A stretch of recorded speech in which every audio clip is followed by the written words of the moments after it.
మీ బట్టలకి సాఫ్టింగ్ ప్రొటెక్షన్ ఇచ్చే సరైన ప్రొడక్ట్ ఎలిమ్ ఫ్యాబ్రిక్ కండిషనర్.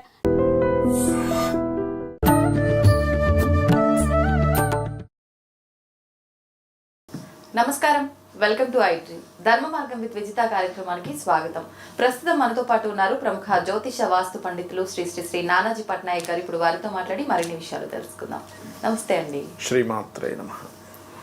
ఎక్కువగా మన సనాతన ధర్మంలో పూజల విషయానికి వచ్చినా ఏం చెయ్యాలన్నా కూడా ఖచ్చితంగా ముందు తీసుకొచ్చేవి గుమ్మడికాయలు, నిమ్మకాయలు, కొబ్బరికాయలు ఇవి ఎక్కువగా ఉపయోగిస్తుంటాం. ఇవి లేదు అసలు ఏ పని కూడా జరగదు అని చెప్పాలి. ఎందుకనండి ప్రత్యేకించి ఇవే వాడటం వెనకాల ఆంతర్యం ఏమైనా ఉందా? కొబ్బరికాయనే ఎందుకు కొడతారు? చాలా మంచి ప్రశ్న వేశారు. నేను మీకు కొబ్బరికాయ ఎందుకు కొడతారు అనడానికి మీకు అలాగే చూసే ప్రేక్షకులకు కూడా నేను మీకు ఇప్పుడు ఒకటి కొబ్బరికాయ చేతికిస్తాను. పట్టుకోండి, కాసేపు ఇలా పట్టుకోండి, ఒక 2 నిమిషాలు. ఓకే, పట్టుకుంటే మీ ఎక్స్పీరియన్స్ చెప్పండి లోపల ఎలా ఉందని. జస్ట్ ఇలా పట్టుకోండి, నేను మీకు కొబ్బరికాయ ఇస్తాను. ఇదేం మంత్రించిన కొబ్బరికాయ ఏం కాదు.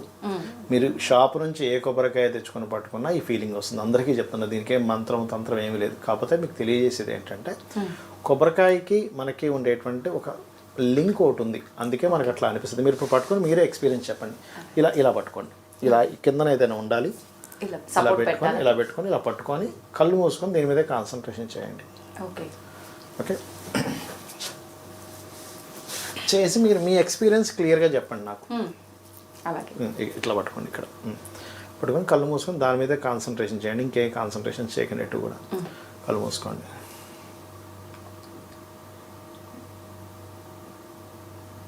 ఒక 2 నిమిషాలు అయితే మీకు లోపల మీరు ఎక్స్పీరియన్స్ మీరే చెప్పండి, నేనేం చెప్పను.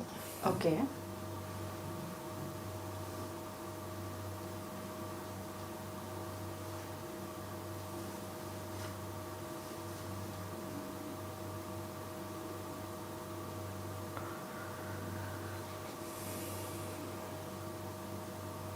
అవుతున్నారు ఎక్స్పీరియన్స్? తిరుగుతుందండి లోపలంతా, ఏదో తిరిగినట్టు, మామూలుగా మనకు తల తిరిగినట్టు అనిపిస్తుంది కదా, ఆ ఫీలింగ్ కొబ్బరికాయ లోపల ఏదో తిరుగుతున్నట్టుంది కదా. కంప్లీట్ గా అసలు లోపల ఏదో అసలు ఒక ఎలక ఏదో ఉంటే తిరుగుతుందో, వాటర్ ఏదో ఉంటే తిరుగుతున్నట్టు అనిపించింది కదా. ఒక్కసారి లావణ్య పిలిచినా నేను, మీరు ఒక్కసారి చూపించండి మళ్ళీ ఎలా పట్టుకోవాలి ఏంటి అని. ఏం లేదమ్మా, సింపుల్, ఏం లేదు. ఇప్పుడు ఇలా ఉంది కదా కొబ్బరికాయ, ఇలా పట్టుకోండి ఇట్లా చెయ్యి ఇలా పెట్టి మీ కాన్సన్ట్రేషన్ అంతా కూడా దీని మీద పెట్టండి. మీరే చెప్పండి మీ ఎక్స్పీరియన్స్ ఎలా ఉంది ఏంటనేది. ఓకే, స్ట్రైట్ అంతే సరిపోద్ది. పట్టుకొని మీ కాన్సన్ట్రేషన్ అంతా కూడా దాని మీద పెట్టండి, కొబ్బరికాయ మీద. మీ ఎక్స్పీరియన్స్ చెప్పండి, ఎట్లా ఉంది, లోపల ఏమైనా అవుతుందా ఏంటి.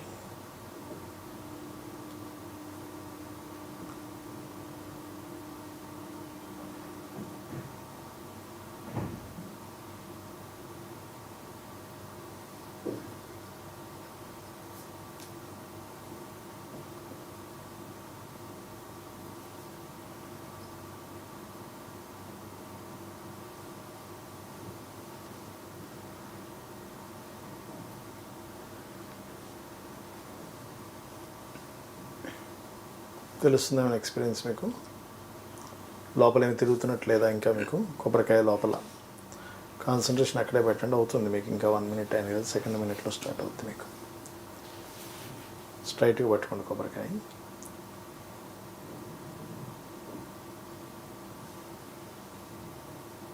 స్లోగా స్టార్ట్ అవుతుంది. స్టార్ట్ అయిందా? ఏమనిపిస్తుంది? లోపల ఏదో ఉంది, తిరుగుతుందా? ఓకే, క్లియర్గా ఎక్స్పీరియన్స్ అవుతున్నారు మీరు తిరుగుతున్న దాన్ని?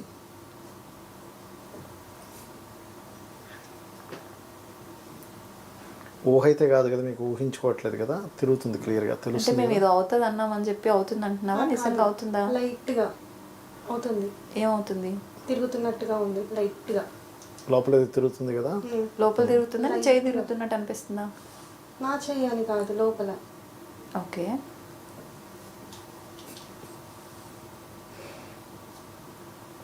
పెరుగుతూ ఉంటుంది, అది చాలా స్పష్టంగా తిరుగుతున్నట్టు అనిపిస్తుంది లోపల. అలానే ఉందా, ఇంకొంచెం ఎక్కువ తిరుగుతున్నట్టు అనిపిస్తుందా? అలాగే తిరుగుతుంది కదా. రైట్, ఓకే, డాన్స్ చూసారు కదా, మీకు కూడా సేమ్ ఇంకొకరిని కూర్చోబెట్టినా అదే వస్తుంది. ఇంకా మన ఆడియన్స్ ట్రై చేసి కమెంట్ ఏం పెడతారో చూద్దామండి. ఎక్స్పీరియన్స్ అయ్యారు కదా అంటే మన వాళ్ళు ఎందుకు కొబ్బరికాయ కొట్టమంటారు అంటే మన ఎనర్జీ మన ఆర్ఆర్ లెవెల్స్ తొందరగా కనెక్ట్ అవుతాయి కొబ్బరికాయకి. వెంటనే ఒక 2 నిమిషాలు వెళ్ళిపోయి లోపల కనెక్ట్ అయ్యి తిరగడం స్టార్ట్ చేసింది లోపలది. అందుకే కొబ్బరికాయ కొట్టమంటారు. యాక్చువల్లీ మనలో ఉండేటువంటి నెగిటివ్ ఎనర్జీ పోతుంది కాబట్టి. ఏమన్నా డౌట్ ఉంటే అడిగేసే కొబ్బరికాయకి సంబంధించి ఇంకేమన్నా. ఏమీ లేదా అడిగి కూర్చున్నావు కదా అడిగే. మంచి ఎక్స్పీరియన్స్ అయితే చేశారు కదా లోపల తిరుగుతున్న విషయం ఎప్పుడైనా అబ్జర్వ్ చేశారు మీరు ఇది? మీరు ఏమైనా మంత్రం వేశారా? నేను ఏ మంత్రం వేయలేదు. మంత్రాలు కదా అంటే మంత్రం వేసే వాళ్ళు వేరే ఉంటారు, ఇంకెక్కువ తిరుగుతుంది అప్పుడు యాక్చువల్గా మంత్రం వేస్తే కనుక. కాకపోతే నేనే మంత్రం వేయలేదు దీనికి. ఇదే ఎక్స్పీరియన్స్ మీరు ఎవ్వరు చక్కగా కొబ్బరికాయ తీసుకుని పెట్టుకున్నా వస్తుంది. కానీ ఇందులో ఒక 1,00,000 మందిలో ఒకరిద్దరికి రాదు. ఎందుకు రాదు చెప్తాను నేను. అది వాళ్ళ ఆలోచనలన్నీ ఎక్కడో ప్రాబ్లమ్స్లో ఉంటారు చూసారా. వాళ్ళ ఆలోచనలు ఎక్కడెక్కడో పిచ్చి పిచ్చి తిరుగుతాయి. మనం పూజ మీద ఎలా అయితే కాన్సన్ట్రేషన్ చేయాలో కాన్సన్ట్రేషన్ చేయలేకపోతే మాత్రం వాళ్ళకి తెలియదు అనుభవం. కానీ 1,00,000 మందిలో తీసుకుంటే 9,999 మందికి ఎక్స్పీరియన్స్ అవుతుంది. ఇది నేను మీకు ఎందుకు చేయించానంటే మనం కొబ్బరికాయ ఎందుకు కొడతాం, వేరేవి ఎందుకు కొట్టమంటే ఈ కొబ్బరికాయకు ఉన్నటువంటి లక్షణం ఏంటంటే మన ఆరాని మన నాడీ మండల సంబంధించిన దాన్ని వెంటనే కనెక్ట్ చేసుకుంటుంది. అది మన ఆరాతో కనెక్ట్ అయిపోయింది కొబ్బరికాయ. అందుకే మీరు 2 నిమిషాలు పట్టుకుని మీ ఆరాతో కనెక్ట్ అయిపోయింది. అది లోపల ఉండే షట్చక్రాలకి మీ దీనికి కనెక్ట్ అయిపోయింది. ఇది అందుకే లోపల తిరుగుతుంది. అది మీకు లోపల తిరుగుతున్న ఫీలింగ్ చాలా స్పష్టంగా ఉందా లేదా? ఇంకా నేను చెయ్యి కూడా ఊగుతుందేమో అనుకున్నా. ఊగలేదా? అంటే మీ చెయ్యి కూడా లైట్గా షేక్ అయింది. లైట్గా, ఎక్కువ కాలేదు కానీ లైట్గా అయింది. అంటే లోపల తిరుగుతున్న దాన్ని బట్టి అయింది మీకు. మీరేం తిప్పట్లేదు. అది అదే చాలా బాగా స్పష్టంగా లోపల ఏదో ద్రవ పదార్థం లాంటిది ఉంది, అది తిరుగుతోంది అన్నట్టు తెలిసిపోతుంది కదా. అవును. అంటే ఏంటంటే మన యొక్క ఆర్ఆర్ రిలేటెడ్ సంబంధించింది దానికి కనెక్ట్ అయిపోద్ది ఇమీడియట్లీ. అందుకే మన వాళ్ళు చాలా క్లియర్గా కొబ్బరికాయే కొట్టాలి దేవుడి దగ్గర అని చెప్పారు. ఓకే, అంటే ఆ పాజిటివ్ వైబ్రేషన్స్ మనకు దానికి అంత తొందరగా ఆరాన్ని కనెక్ట్ చేస్తాయి. అందులో పర్టికులర్గా కొబ్బరికాయకు ఉండేటువంటి దానికి చాలా చెప్తారు.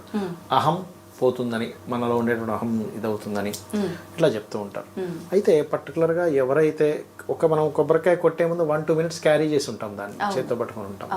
ఎప్పుడైతే కాసేపు పట్టుకున్నామో అది కనెక్ట్ అవుతుంది. ఎప్పుడైతే కొట్టామో మనలో ఉండే నెగిటివ్ ఎనర్జీ పోతుంది. అందులో మీరు పర్టికులర్గా ఏదైనా ఒక పూజ చేసినప్పుడు ఖచ్చితంగా కొడతాం. అప్పుడు ఏంటంటే మిమ్మల్ని ఆపేది ఏమిటంటే మీకు చుట్టూ ఉన్న నెగిటివ్ ఎనర్జీ.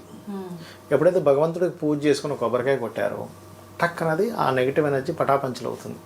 అందుకే చాలామంది వాళ్ళు చేసే జపం ఫలించడానికి జపం అయిపోగానే కొబ్బరికాయ కొడతారు అమ్మవారికి, తొందరగా ఫలిస్తుంది. మీరు ఇంకోటి గమనించండి, మీరు ఇక్కడంటే కొంచెం తక్కువగానే ఊర్ల వైపు మీరు వాటర్ ఉందో లేదో తెలియడం కొబ్బరికాయ పట్టుకుని ఇలా తిరుగుతారు, అది టింగ్ అని పైకి లేస్తుంది. నేను విన్నా ఈ విషయం. మీరు యూట్యూబ్లో కొట్టిన బోర్ వేసేటప్పుడు ఇలా పట్టుకొని తిరుగుతే ఆ పాయింట్ దగ్గర రాగానే కొబ్బరికాయల పైకి వస్తుంది.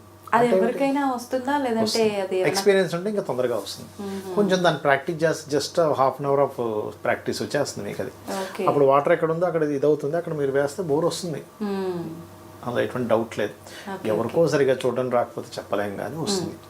అలాగే నిమ్మకాయ గుమ్మడికాయ కూడా మనం చేస్తాం, ఎందుకంటే నిమ్మకాయకి కూడా ఒక ఎనర్జీ ఉంటుందండి. పట్టుకుంటే ఇంత ఎక్స్పీరియన్స్ రాదు కానీ కొబ్బరికాయ అంత ఎక్స్పీరియన్స్ రాదు కానీ కొంత ఎనర్జీ మీకు తెలుస్తూ ఉంటుంది నిమ్మకాయ పట్టుకుంటే. అప్పుడు ఎలాంటి ఫీలింగ్ ఉంటుంది? మీరు నిమ్మకాయ దండని కట్టి అమ్మవారి మెడలో వేస్తారు.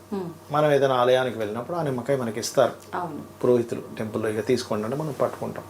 నిమ్మకాయకు ఉండే లక్షణం ఏంటంటే అమ్మవారికి ఏదైతే విగ్రహం ఉందో అక్కడ కింద యంత్రం ఉంటుంది కదా, అక్కడ ఒక పాజిటివ్ ఎనర్జీని క్యారీ చేసి మనకి తీసుకొచ్చే శక్తి నిమ్మకాయకు ఉంటుంది.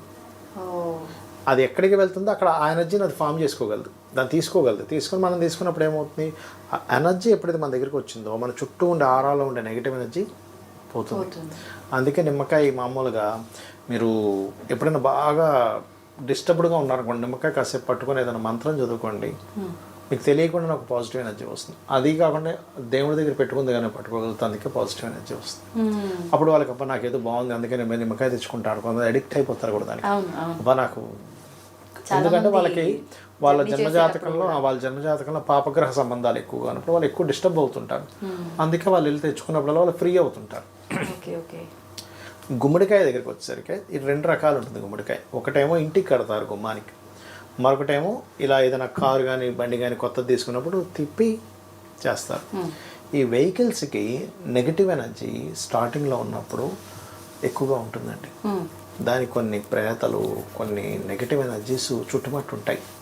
ఇలా ఎప్పుడైతే తిప్పి దాని మీద కర్పూరం వెలిగించి పూజ చేసి తిప్పి కొట్టేస్తారు చూసారా, అవి వచ్చి దాన్ని తింటాయి. ఇంకా గుమ్మడికాయకి సంబంధించిన దాన్ని తినేసి అవి వదిలేస్తాయి. లేకపోతే ఏమవుతుందంటే ఆ నెగిటివ్ ఎనర్జీతో కూడినటువంటి ఆ వెహికల్ మీద మనం ప్రయాణం చేసేటప్పుడు మన ఆలోచనలు వేరే వైపు వెళ్ళిపోవడం, యాక్సిడెంట్స్ అవ్వడం జరుగుతూ ఉంటాయి. ఇంకొక గుమ్మడికాయ మన ఇంటికి కట్టుకుంటాం, మీకు తెలుసు కదా. ఆ గుమ్మడికాయకు ఉండేది ఏంటంటే మన ఇంటికి లోపలికి ఎంటర్ అవ్వకుండా ఎనర్జీని అక్కడ ఆపుతుంది అది. అందుకే అది తొందరగా పాడైపోవడము జరుగుతుంటాయి స్టార్టింగ్లో. అందుకే చూడండి, స్టార్టింగ్లో 2-3 గుమ్మడికాయలు తొందరగా అయిపోతాయి, దాని తర్వాత ఎక్కువసేపు ఉంటుంది మళ్ళీ. ఎందుకు అంటే స్టార్టింగ్లో ఉండే ఆ చుట్టూ ఉండేటువంటి నెగిటివ్ ఎనర్జీని తీసేసింది. అలాంటప్పుడు ప్రతిసారి కులిపోవాలిగా, ఎందుకు అవ్వట్లేదు, స్టార్టింగ్లో ఎందుకు అవుతుంది అంటే దానికి కారణం అది. అందుకే మన వాళ్ళు ఇన్ని ఆలోచించి కొబ్బరికాయ పెట్టారు కొట్టడానికి. ఇప్పుడు ఈ గుమ్మడికాయ కొట్టేదన్నారు కదా, చాలా మంది ఇంటికి కూడా అప్పుడప్పుడు కొట్టడము, లేదంటే పిల్లలకి దిష్టి తగిలింది అన్నప్పుడు కూడా కొంతమంది ఇలా కొట్టడం అనేది చేస్తూ ఉంటారు. అప్పుడు కూడా మీరు ఇప్పుడు ఇందాక చెప్పిన విధానమే జరుగుతుందా? వెహికల్ దగ్గర కొట్టినప్పుడు ఎలా జరిగిందో అలాగే జరుగుతుందా? ఎందుకంటే దృష్టి అని ఉంటుంది కదా, దృష్టి దోషం ఒకటి పోవడము. రెండవది ఏంటంటే వాళ్ళు రకరకాల ప్రాంతాలు తిరిగి వచ్చారు. బయట ఊర్లో వెళ్ళి వచ్చినప్పుడు గుమ్మడికాయలు కొడుతుంటారు, వేరే దేశానికి వెళ్ళి వచ్చినప్పుడు. ఎందుకంటే ఎక్కడెక్కడ ఎటువంటి నెగటివ్ ఎనర్జీస్ ఈ నారాలోకి చేరాయో తెలియదు. అప్పుడు ఈ గుమ్మడికాయ తీసుకొని దాని మీద హారతికర్పూరం వెలిగించి తిప్పి కొట్టేస్తారు. అప్పుడు ఏమవుతుందంటే ఆ ఎనర్జీస్ అన్నీ కూడా అక్కడికి ఆగిపోతాయి, ఇంకా అతనితో క్యారీ చేయకుండా. అందుకే తెలియని ఒక ఎనర్జీ వస్తుంది వాళ్ళకి, ఒక ఫీల్ వస్తుంది, బికాజ్ ఆఫ్ కారణం అది. ఇవన్నీ మన వాళ్ళు ఎందుకు సింపుల్గా, ఎందుకు చిన్నపిల్లలు ఏడుస్తుంటారు, మనం ఉప్పు తీసుకొని నానమ్మలో అమ్మమ్మలో ఇలా ఇలా ఇలా తిప్పి పడేటప్పుడు వెంటనే ఆరిపేస్తారు. అప్పటి వరకు ఏడ్చినటువంటి పిల్లవాడు ఇలా ఆపేసాడు, అరే ఆగిపోయాడే, ఎన్ని చెప్పినా ఆగడు. అప్పటి వరకు ఎత్తుకొని తిరుగుతాం, అదంట ఇదంట ఎన్ని చెప్పినా. ఎందుకు అంటే బికాజ్ ఆఫ్ ఈ విశ్వంలో positive energy and negative energy రెండు ఉన్నాయి. ఈ రెండింటిని మహర్షులు వాళ్ళ యొక్క తపోశక్తితోని శాస్త్రాల్లో రాశారు. నెగిటివ్స్ రెండు ఉన్నాయి, positive energy and negative energy రెండు ఉన్నాయి ఎనర్జీస్. దీన్ని నువ్వు ఈ రకంగా పోగొట్టుకో.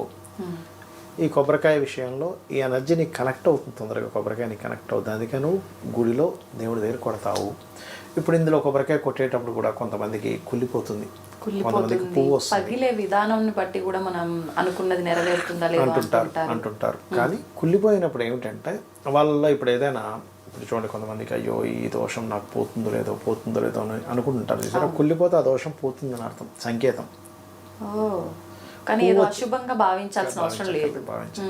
కుళ్ళిపోతే భగవంతుడు చెప్పడం, నీకు ఈ దోషం పోయింది లేదు రూపంలో పోను, ఏం టెన్షన్ పడకండి. అంటే మనసులో అనుకుంటూ ఉంటారు, పూజలో కూర్చుంటారు కానీ అమ్మా అదేదో ఉంది, అది ఎట్లాగా అవుతుంది బాధపడుతూ ఉంటారు. ఆ రూపంలో పోతుందని అర్థం. పువ్వు వస్తే ఈ సంకల్పం నాకు నెరవేరుతుందో లేదో అని భయపడుతుంటారు కొంతమంది. అప్పుడు పువ్వు వస్తే నీకు ఒక ధైర్యం ఇవ్వడానికి అట్లా. అయితే ఒకటి పువ్వు వచ్చినా రాకపోయినా ఒకటే అనుకోవాలి, నేను భగవంతుని నమ్ముకున్నాను, ధైర్యంగా నేను ఒక అడుగు ముందుకు వేశాను, భగవంతుడు ఉన్నాడు, నేను ధర్మంగా ఉన్నాను అనుకుంటూ వెళ్తే ఆటోమేటిక్గా పువ్వు వచ్చినా రాకపోయినా మీకు భగవంతుడు అండు ఉంటుంది. అంతేగాని పూజ చేస్తున్నాను కానీ అవుతుందో లేదో, ఏమిటో ఇక్కడ మనం కూర్చున్నాం అనుకుంటే కాదు. అక్కడ చూడ్డానికి విగ్రహమో పటమో ఉన్నా ఖచ్చితంగా మీరు పూజ మొదలు పెట్టగానే పక్కన నిలబడుతుంది దేవత, మీరు చేసే ప్రతీది గమనిస్తుంది. నిజంగా అలా వచ్చి కూర్చుండిపోతారు. అంటే కొంతమంది అంటారు కదా, మనం పూజ చేసే విధానాన్ని బట్టి, మంత్రం చదివే విధానాన్ని బట్టే వస్తుంది, లేదంటే రాదు అని. అలా కూడా ఉంటుందా? లేదంటే ఖచ్చితంగా మంత్రము చదివే విధానం ఒక ఎత్తు అయితే భావన ఈజ్ మోస్ట్ ఇంపార్టెంట్. ఓకే. ఇప్పుడు తల్లి ఉంది, పిల్లవాడు పేరు పెట్టి ఇంటి పేరుతో సహా పిలిస్తే తల్లి పలకదు, అమ్మా అని ఒక చిన్న ఇదంటే వెంటనే పలుకుతుంది. ఏంటి, తల్లికి బిడ్డ అనే భావన. మీరు అమ్మని ఎప్పుడు కూడా తల్లి అనే భావనతో కనుక పిలిస్తే ఇంకా అద్భుతం, ఇంకా అందులో తిరగలేదు. నేనైతే ఒకటే చెప్తాను అందరికీ కూడా, బెస్ట్ ఫ్రెండ్ ఎవరంటే ఫస్ట్ భగవంతుడే మీ బెస్ట్ ఫ్రెండ్. వాస్తవం. నెక్స్ట్ బెస్ట్ ఫ్రెండ్ అంటే ఫాదర్ అండి, మదర్, వీళ్ళే బెస్ట్ ఫ్రెండ్స్. ఇంకా తర్వాత మంచి అనుకూలంగా ఉండే భర్త, లేకపోతే మీ ఫ్రెండ్స్ ఎవరైనా తర్వాత వస్తారు. ఎందుకంటే మీ మంచి కోరేది ఎవరు అంటే ఫస్ట్ భగవంతుడే మంచి కోరుతాడు, తర్వాత తల్లిదండ్రులే కోరుతారు. ఇంకా చెప్పాలంటే వీళ్ళిద్దరు అటు ఇటు వేసుకున్నా పెద్ద ఇబ్బంది ఏం లేదు, తల్లిదండ్రులు ఫస్ట్ తర్వాత భగవంతుని వేసుకున్నా తప్పేం లేదు. ఎందుకంటే మనకు కనబడే భగవంతులు వీళ్ళిద్దరు, తల్లిదండ్రులు ఇద్దరు కూడా. కాబట్టి ఇంకెవరికో కొంతమందికి మాతృదోషాలు పితృదోషాలు కొన్ని ఉంటాయి, అందుకు వాళ్ళకి ఇబ్బందులు ఉంటాయి, that is different thing. But ఏంటంటే మీరు ఎప్పుడైతే నిత్యము మీరు చేసే ప్రతిదీ చెప్పుకుంటూ ఉన్నారో అంత బెస్ట్ ఫ్రెండ్ ఇంకోరు ఉండరు అసలు. సంతోషం అండి, చాలా మంచి విషయాలు తెలియజేశారు. నిజంగా నాకైతే కళ్ళకు కట్టినట్టుగా విధానాన్ని చూపించారు. నిజంగా అనుకుంటారు ఏదో చెప్తారులే అని చెప్పి, ప్రతి ఒక్కరు ఇది నిజంగా ఎక్స్పీరియన్స్ చేయాలి కొబ్బరికాయ విధానాన్ని. నాకైతే మంచి అనుభూతి ఎక్స్పీరియన్స్ అయితే వచ్చింది. ధన్యవాదాలండి. శ్రీమాత్రే నమః.